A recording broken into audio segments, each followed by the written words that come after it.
You ever wonder how your favorite shopping site just knows what's in your cart? Or how you can close a social media tab, come back an hour later, and you're still logged in? Well, that's not magic. It's web authentication. And today, we're going to pull back the curtain on how the web remembers who you are.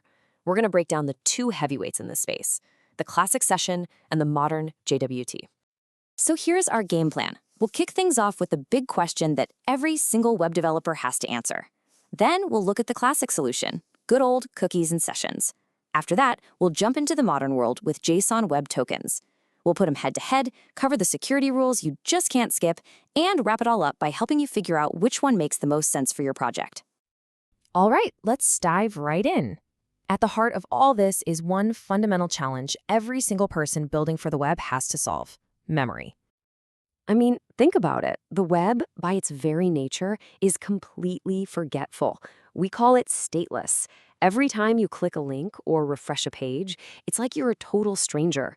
If we didn't have a way to fix this, you'd be logging in over and over and over again. Can you imagine how annoying that would be? So, how do we solve this puzzle? It all boils down to this one word: authentication. You can think of it as the web's bouncer. It's the process that stands at the door and asks that one critical question: who are you? Making sure only the right people get access to the right places. So let's talk about the first big solution to this problem, the traditional way of doing things. We're talking about the tried and true combo of cookies and sessions. This is what's known as a stateful solution, which is just a fancy way of saying the server has to do the remembering for you. And honestly, the best way to get this is with a simple analogy. Think of it like a coat check. You show up at a venue, you hand over your coat, that's your user data, and the server keeps it safe. In return, what do you get? A little ticket, right? A unique ID. You don't have to lug your coat around all night, you just need to hang on to that little ticket. So, how does this coat check thing actually work in the digital world? Well, it's pretty straightforward. First, you log in. Right then, the server creates a session for you. Think of it like a little locker on the server and stores your info there. Then, it hands you back that little ticket, your session ID, tucked inside a cookie. From that moment on, every single time you talk to the server, your browser automatically flashes that ticket. The server just glances at the number, finds your locker, and boom, it knows exactly who you are. Now, this approach has some really big pluses. The number one benefit: security. Your actual data, your coat, never leaves the server site. It's never exposed. The server also has complete control. It can tear up your ticket anytime it wants. So if you log out or an admin decides to ban you, that session is gone instantly. But there's always a but, right? What happens when your app gets super popular and you need more than one server to handle all the traffic? Now, you've got a problem. Which server has your coat? This is the big scalability problem. The fact that the server has to remember you, that it's stateful, creates a ton of overhead and complexity, especially for huge modern apps. And that very problem, the scaling issue, leads us straight to our second contender, the modern approach known as JSON Web Tokens. You'll usually just hear them called JWTs. This method is the complete opposite. It's stateless, and it was designed from the ground up for the kind of massive distributed web we have today. To get your head around JWTs, let's use a new analogy. Forget the coat check. This time, you've got a VIP backstage pass. And this really highlights the difference.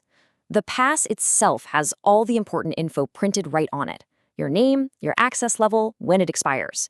You carry it with you, and any security guard, any server, can just look at it, see that it's legit, and wave you through. No need to check some master list. The process starts out pretty similar. You log in, but instead of the server creating a file, it generates this signed token, your VIP pass, and puts your user data right inside it. Then it sends that token back to you.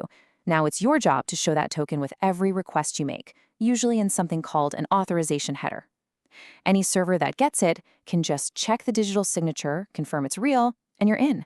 The server doesn't have to remember a single thing. The advantages here are massive for modern applications. Because the server stores nothing, it's stateless, which means you can scale almost infinitely. This is an absolute game changer for microservices, where you might have dozens of little services that all need to know who you are. The tokens are also super portable and self-contained. Everything you need is right there in the token. But, of course, there are trade-offs.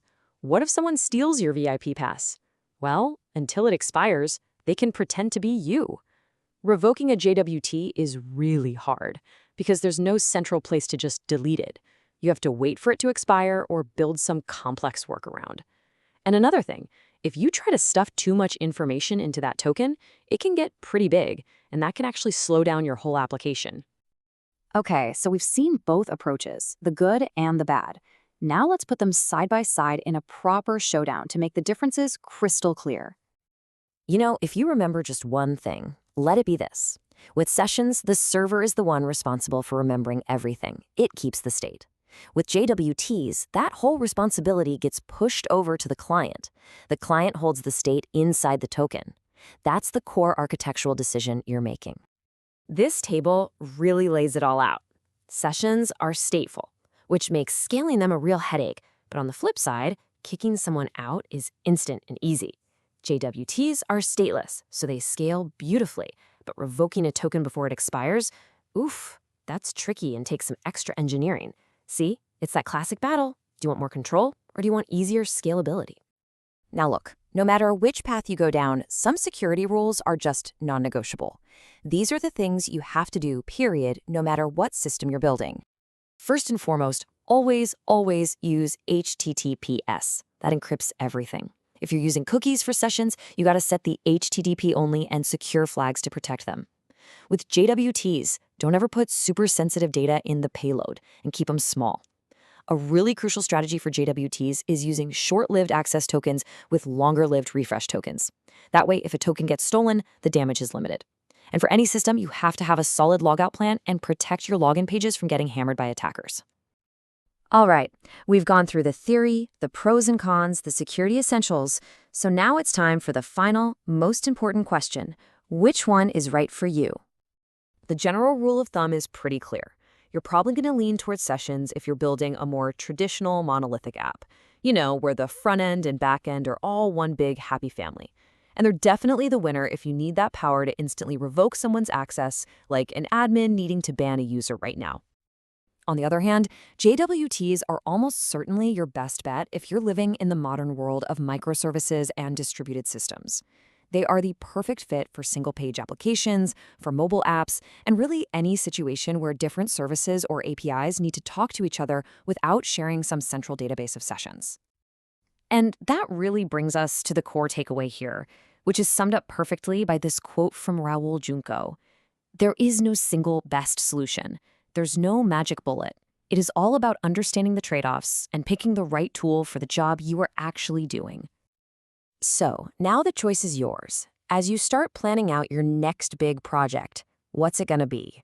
Are you going to go for the tight server-side control that sessions give you, or the massive, flexible scalability that comes with JWTs? The right answer? Well, it all depends on what you're building. Choose wisely.